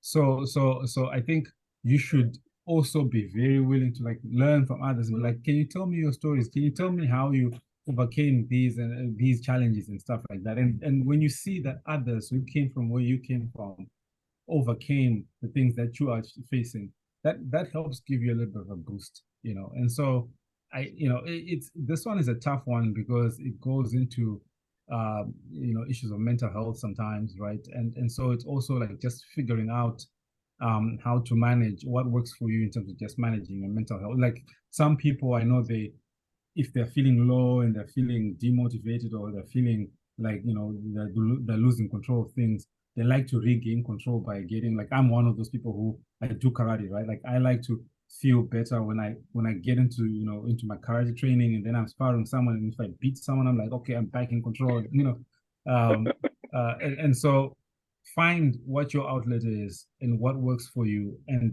be very honest with yourself about what it is that you're facing and what you need to do to get over it. Another last thing, which is a repetition of something I mentioned earlier, is the whole concept of leading with your strengths is hugely impactful in making sure that you get over the hurdle of self-doubt or the imposter syndrome. If you, at this, anyone on this call right now, who, if I ask you what are your top 5 strengths, personal and professional, right? And you can't answer even one, you need to do some homework. Because once you do that homework and you list down your strengths and you say to yourself, I can do these things better than anyone else, or I am more like this, that, like, if you put me in a room, like what Nigel was saying, right? Say if you put him in a room, he can create such an aura in that room and create contacts better than other people, right? There's another person on this Zoom, Fungai, who was telling me his method was like, get into a room, first person you see, you go and you shake their hand and you talk to them. That's something that works for him, and people just start, you can see that, he fills up the room by approaching that with such confidence. If you know that you have, if you figure out what your strengths are and you lead with those strengths, you will find that anytime you start feeling down and low, lean on those strengths and you pull yourself back up. Amazing. That is 100% true. And I think one thing that I can also just add on that is do the difficult thing, right? For example, you may have, people that are naturally reserved. Not everyone is like me. You can easily go and start a conversation with a senior partner or start a conversation with, but do that thing, even if it's uncomfortable, just do it. I know when we come to the US, we're Zimbabweans and we're Africans. English may not be our first language, right? So we have 3 levels of translation before I say my first word, right? I think of it in Shona, translate it into another Shona term, then I translate it to broken English in my head, then I correct it, then I then say that. So you may not be as articulate. When you first meet these people, you're not as smooth with your words. But guess what? The only time you can then become that confident and that fluent and able to express yourself is when you're actually doing it, right? So that means in the classroom, if a professor, you notice this once you get here, when the lecture ends, don't be the first person out of the door. Or when the professor calls in for office hours, don't be that one person who's never been to office hours and yet is about to graduate, right? So just go there, right? Meet a random person. I remember when I first joined my program, I'll just start random conversations with people. I'll just go to a person, I'll be checking the room to see who have I never spoken to, right? Then I'll go to the person like, hey, I'm Nigel. I'm from Zimbabwe. I'm happy to be here. Who are you? Oh, yeah, I'm da da da. So where are you coming from? Later on, I then became used to speaking to people, such that by the time I started getting interviews, and by this time I was already employed and speaking to people where it actually mattered the most, guess what? I was so used to speaking to John in the classroom that speaking to partner so and so became so easy. So it may not be easy for you naturally, but it's until you get to a point where you are doing those things that you feel uncomfortable with, right? Because that's how you grow and that's how you progress. So I think I'll take another question. I don't know, Munashe, do I still have a couple of more minutes and Righteous to answer some of these questions? Because people come at me like, man, you did not get my question answered. And I know people have posted a couple of questions in the chat. If you're able, just put them on the question and answer section. It just becomes easy to answer. Right. So this one is a specific one. And this Constancia. Hey, Stancy. I know you don't like being called Stancy, but I'm still calling you Stancy. But anyways, so my question is unique to project management. There aren't a lot of PM, which is project management specific roles, especially internships or entry-level jobs. The program itself is under STEM, which is a good thing, and project management is pretty much in every industry, which is also a great plus. What angle can I leverage when job seeking through networking with regards to project management, seeing that it's not widely advertised? So Constancia is actually a prime student. So are you able to quickly touch on that? Righteous, you can go first. I don't know if you're muted, Righteous, but I can't hear you. Is this world of Zoom? So I think I'm not sure if I heard the question correctly, but like she asked how best to maneuver a career switch coming from a master's in project management. That is correct. Right. My advice personally would be to first recognize that project management is not really a field. I know that there are titles called project managers. It's more or less a skill which can be applied in various different professions. So that makes a qualified to work in many places, right? Because yes, I know IT is project management, supply chain project like construction, like you can use the project management skills in many different fields. So my advice would be, um, like again, Munashe mentioned, with the end in mind. Where would you want to be? Like if God was going to speak to you tonight and say, "My daughter stands," say, where would you want to be?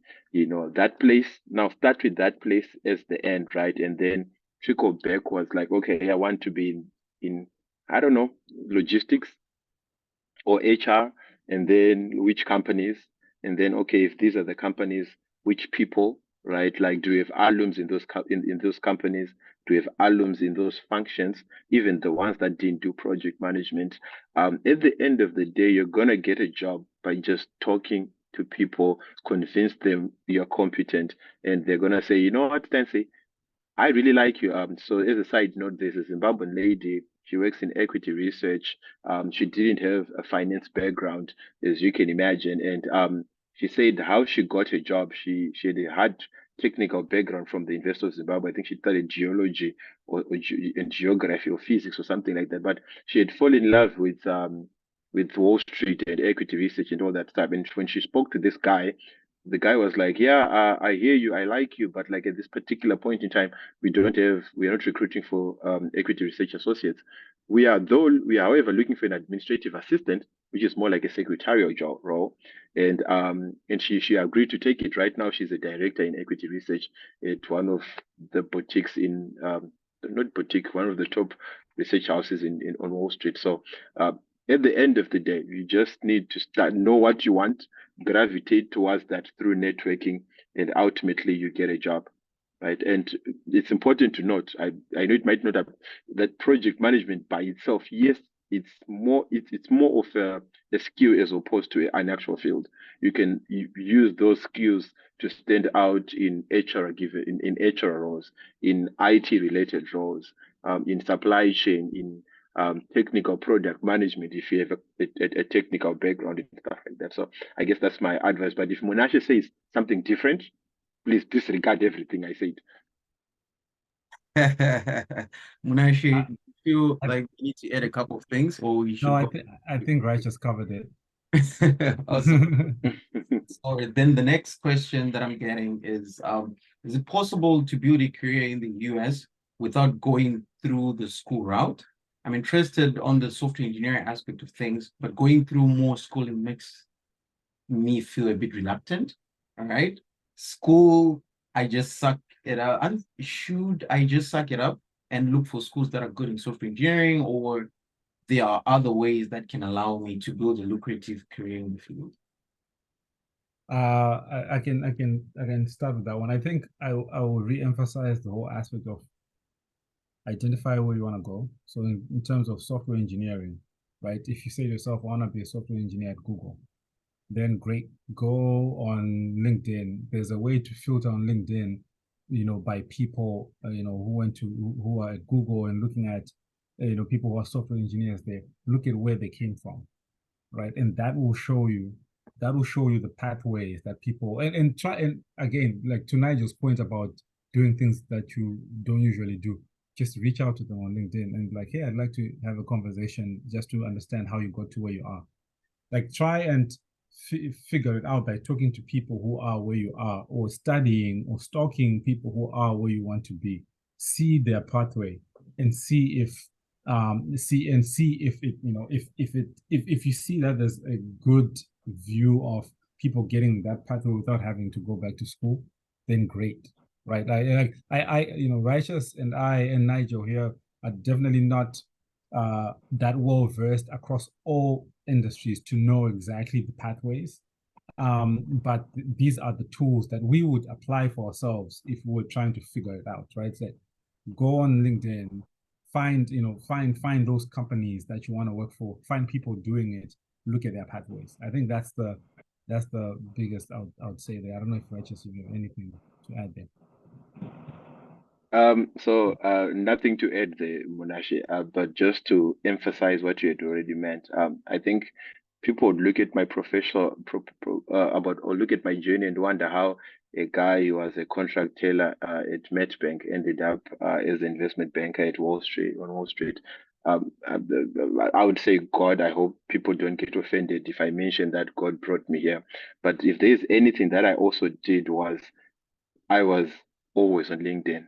Like I got inspired by just staying on LinkedIn. Now that's how I actually met Munashe and all these other amazing people who helped me on my journey. I was always, like always, my friends thought I was addicted to LinkedIn, right? So, and I think in Zimbabwe, LinkedIn is one of those things that we have always underutilized. It forms like 99% of your professional image. The way you write your casing, I think if you go to business school, that's one of the first things that they will make you do. They will make you tidy up your LinkedIn, right, so that you can use it properly. It's even working in Zimbabwe. I have a young brother, a mentee of mine, who actually got an internship at a like super crazy bank to get an internship at in Zimbabwe. And then he did it through LinkedIn. He just posted, I'm looking for internship, and then he had connected all these amazing people, and they reached out to him, and ultimately he got 3 different offers for an internship, and he actually got an internship. So I think LinkedIn is free, at least for the most part. Leverage LinkedIn. Spend your time on LinkedIn. You would see where the investment bankers went to school. You would see where the software engineers went to school. You would see where like there's always someone who's in your desired role, and you can always see where they how they came up. That's the beauty of LinkedIn, right? From where they started when they graduated from undergrad, where they went to school, what role they worked, how they got promoted, when they got promoted. Like LinkedIn will give you all that information. And when you look at like 5, 6, 7, 8, 10, 20, 30 of those people, it's easy for you to come up with kind of a plan of how you're going to maneuver your own search. Fantastic. Fantastic. And also just to reiterate that on LinkedIn, and I know we spoke about it in the previous section. So in the previous session. So for those that are in the process of applying, that session is a must watch because we talked about a whole bunch of other things. And just to reiterate, LinkedIn is a resource. Please go and sort it out, right? Go and get a professional picture if you can, right? Go and invest. I mean, put some money, pay $20, get a professional portrait, put that cover, background, get that about section going, put your working experience, put your academic experience, and then have it working there, especially now when you're applying to all these graduate programs. Guess what? Admissions teams, they will go and check you out, right? They'll go to your LinkedIn page. They'll search for me if I'm applying, Nigel, they'll just search for LinkedIn, right? And then they go to the page. There is no profile picture. It's nothing. It's clean. It will seem as if you're not serious. But the good thing is, the advice is here. I don't want to Kip, because I was just scrolling through the questions and I felt to some extent that, some of the questions are related to something that's already been covered or kind of relates to what has been covered.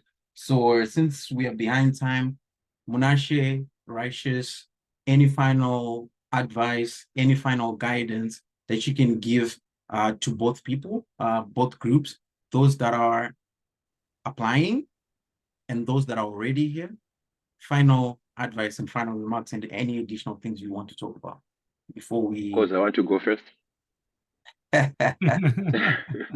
So Right. my advice is like be very thoughtful about the application process and where you want to do your qualifications if you are the one who's going to take a qualification to go to where you want to get to.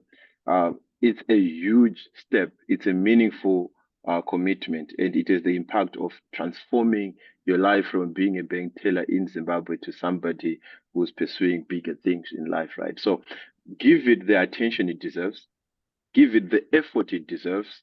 If it means you having to write the GREs and the GMAT, I know Zimbabweans are very reluctant to do that. But if you think about it from the perspective that you would be a Wall Street banker or a consultant at McKinsey or a marketing manager at one of the best, at your favorite company out there, like it can take you to your wildest dreams becoming true. It then becomes worth it. I was laughing with somebody that if I tell you today that if you do a master's in finance from Lupane State and it costs $2,000, you become an investment banker. You do it. But if I say write a GRE, you only have to study for the next 3 months. And then you can go on to NYU and do an MBA and then pursue that dream of yours of becoming an investment banker. People then kind of like, no, I don't want to do that. So my point is, like give it your best shot. They're actually looking for people like you, right, to apply. There are schools that take 15 to 30, 40 Nigerians. There's nothing that will stop them from taking 3, 4, 5 Zimbabweans. And don't start applying from the back, apply from the front, right? I mean that literally. Apply from start with the top 5, the top 10, the top 20s, the top 30s, and so forth. Don't just ask yourself, like, which school is likely going to give me a place so that I can leave Zimbabwe as quickly as possible, as easily as possible, right? Like, this is a lifetime commitment that can make some of your wildest dreams come true. Like, I work in investment banking. Every now and then I pinch myself, like, really, am I here? And it is these GREs and these processes that you're going through is the ability to transform your whole career. And when your career gets transformed, it becomes easy for you to transform the careers of other people in your family and in your life as well. Like, potential fun, but they don't have those people to look up to. So I think you also need to look at this journey as not just being about yourself, but about everybody else who supports you. I grew up in Glenview. I know a lot of kids are talking about me in Glenview right now. I was a bank teller. I know a lot of bank tellers at Caves where I used to work are talking about me right now. I remember when I posted a career update, somebody said, your journey inspires me. I was touched. So think about it in that sense that look, in as much as you're doing this for yourself, there are spillover effects to everybody else around you. And when you are getting tired of applying and putting in the effort or deciding to write the GMAT, also remember that you have the ability to impact all those people when you're look, we are all here and talking to Monash. I don't think there's anybody who ever who did an MBA in the US without talking to Monash, and he's always been very generous with his time and stuff like that, right? Like, think about the impact he has made, and when you are applying and doing the same thing, also think about the impact that you're going to have to those kids who went to kuchikoro kwakadzidza, those kids those kids with similar backgrounds, those other teachers in Mondorongezi, vari kutotsvaga huni. Imagine a teacher akutsvagiswa huni, but like, think about the impact that you can have to all those people. Today we are gathered because Nigel made this up, right? Think about the impact, the similar impact that you can do to all those people around you, and let that motivate you as the journey becomes tougher and tougher, because it's definitely going to be tough. It's not easy. Wow, that that is spot on. I don't have anything to add on that. I think a lot of people are listening, and yeah, let's just do it. Munashe? Yeah. Yeah, tough one to follow, Righteous. I think you covered all the key elements. I think the only things I would add are for those who have not yet applied, if you have figured out, I think we already talked about the need to figure out where you want to go and stuff like that in terms of what you want to do and stuff. But if you have figured it out and you are now at the point where you're thinking, should I apply to an MBA or not? The moment that you already have it in consideration, do the application. Because now you do not have the eggs in your hand yet. Munashe, can you I was saying you do not have the eggs in your hand yet to decide whether or not you will go to the MBA, right? Getting admitted into an MBA program, for example, is a mission on its own. And so trying to decide, should I do the MBA or not, is premature. Go through the process.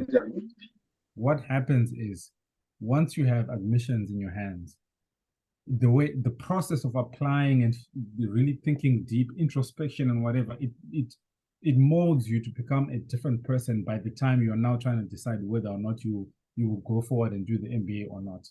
So if you are considering it and you have an idea of, okay, I think I know I want to do things that the MBA can help me do, or whatever type of masters, then just go ahead and apply. Go ahead and apply. And then once you have those offers in hand, then start thinking, should I or should I not?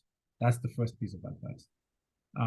The second thing, which applies to people already in school as well, is I know that this is going to be publicly distributed, and so I need to watch my words here, but I need you all to realize that you are likely going to be the smartest person in a lot of rooms in this country, in a lot of places that you,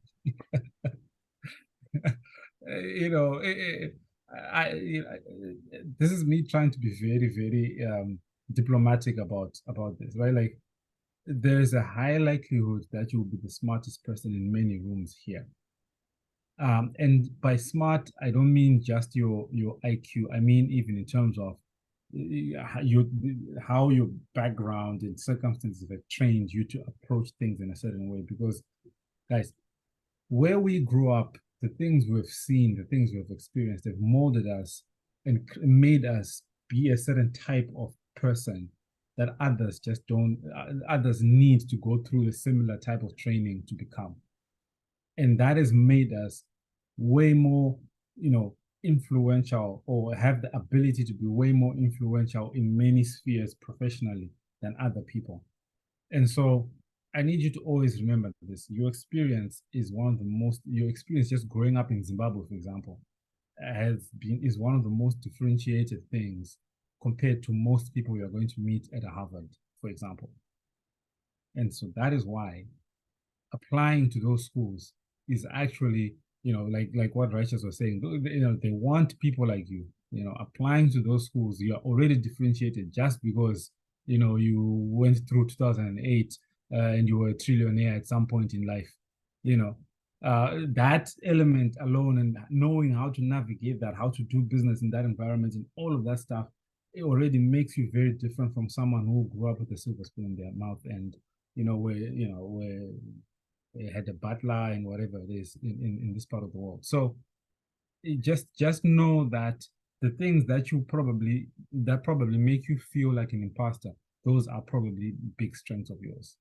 And don't even sleep on those. Wow, that is fantastic. Thank you so much, Munashe, for that. And one point that you just talked about, we even talked about it in detail in the last session. When I was talking about the mere fact that you're a trillionaire at some point, it makes you stand out, right? So that whole thing of like saying Harvard I cannot get into Harvard, right? I cannot get into Stanford. I cannot get into Cornell. I cannot go into Ivy League schools. That self-denying approach should completely be cut out, right? So what I always say, even in the last session, I emphasize this. There is no school in the US that is too big for you not to get into, right?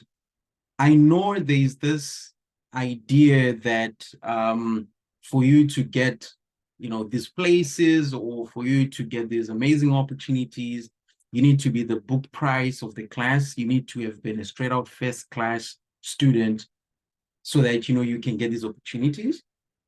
Like, there is no limitation. Send in that application, like what Righteous was talking about. In the top 10 schools, let them reject you and not you sending an application to the number 500 school. Let them send you that email that, hey, unfortunately, thank you so much for applying. Unfortunately, we could not give you admission at this point in time. That is fine. I remember when I applied to 13 schools. 13 universities. For those that have started this application journey, you may probably have trouble completing 2 applications or 3 applications. I completed 13 schools in the US alone. I remember I got admissions to over 10 schools in the UK. And 10 schools in the UK, it's a separate application on its own. I also got sent an application to different independent masters, scholarship boards, right? So I always tell my friends when they're about to apply for this thing that you need to be obsessed. You need to be obsessed. You need to make this a point of focus for you between now. And I know that deadlines for most schools by round 1, I think I talked about this in more detail in the previous session.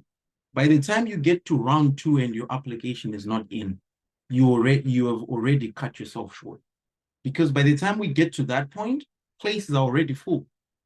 All these smart people from India and China and other African countries and Americans and all this, because the US is an international space. All those talented people, they've gone before you and they've taken all the scholarships and they've taken all the places. So do it now, decide now. The good thing is we've been having these sections as a way of, removing that uncertainty and removing that doubt to say, so that you get to a point where you say, I was told everything, right? I had all the information, I had all the knowledge. So you have the information now.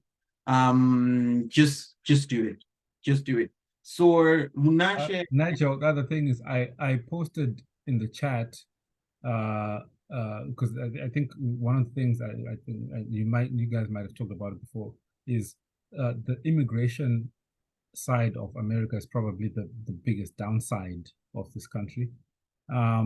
And so, but coming through, so that's why coming through school is usually one of the easiest ways to do it, because it helps you circumvent the limitations of the immigration, of coming here from an immigration standpoint. I posted in the chat a link for people to apply for the green card lottery as well. It's a free thing that happens every year. The applications happen every year, and I've met a number of Zimbabweans who have come here. In fact, not just Zimbabweans, people from other countries who have come to America having gotten green cards through that green card lottery. There are many scams out there, so I posted the actual link that you can use to try and do that application. The deadline is November 7th, so you have 3 days. I think the only thing you probably need to go and do is to get a passport photo, but otherwise everything else is easy. Just wanted to say that. Fantastic. Thank you so much, Munashe. Michael has his hand up. Michael, you can just quickly unmute yourself as we wrap up, and you can answer your question. Nigel, like this, thanks for hosting this. I just wanted to quickly comment about the green card application in response to Munashe. When I went for the interview, I remember that was quite a big issue. If you apply for it, when you're still in Zimbabwe and you're applying to school, it can cause a challenge when you applying for like if you're already sure you're going to be coming to school next year, I'm not sure you should apply for it when you're still in Zimbabwe, because they'll then use it against you and say, okay, you're applying for a non-immigrant visa, but you applied for the lottery, so you have no plans to come back. So I think once they're in America, that's when you can do it, not before. Good point. Good point. Just Thanks, thought, Michael. no worries. Great point. Thank you so much, Michael. Michael is in the DMV. Michael, you need to take me out for lunch, man. Okay. Right. So, right. So, Munashe, Righteous, thank you so much. This has been such an informative session. And I know a lot of you have benefited a lot. My big apologies if I have not answered your question live, but we do have a WhatsApp group chat. I'm just posting the link once more in the chat. So in the WhatsApp group chat, you can definitely just join, and if you need any specific questions answered, you can just put them in the group chat, and I can make sure that you get the response that you need for that. So just on what do you call it, on next steps, I know we may still have a couple of more sessions that we need to do, and I think I spoke to Mo Chifamba. I think a lot of us do know her. She started an MBA at Penn, and I think in the next coming sessions we may need just to have people that are students now. Today was mostly about career and how you can navigate this whole American career journey. But for those that are still prospective students, we're going to invite a couple of master students now, so that they can talk more into American education, right? What it means, what the American classroom looks like, what it means to be a student. So we'll drill down into detail. I think I'll post another link in the group chat later on, so that you can definitely attend and listen how you can succeed as a student. But with that, thank you so much, good people.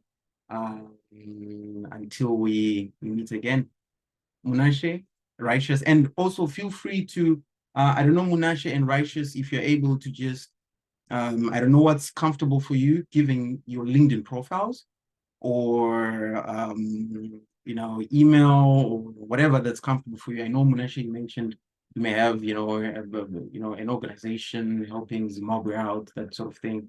And if you need, I think LinkedIn is fine for sure. And we can just take it from there. All right, fantastic. So just search for them on LinkedIn, Munashe Makawa and Righteous Nyajeka. Let me just type in I mean Munashe Makawa and Righteous Nyajeka. So feel free to connect with them if you have any more questions. I know 2 hours is a very short period of time. Some of you may have live questions. So thank you so much and have a fantastic Saturday. Bye.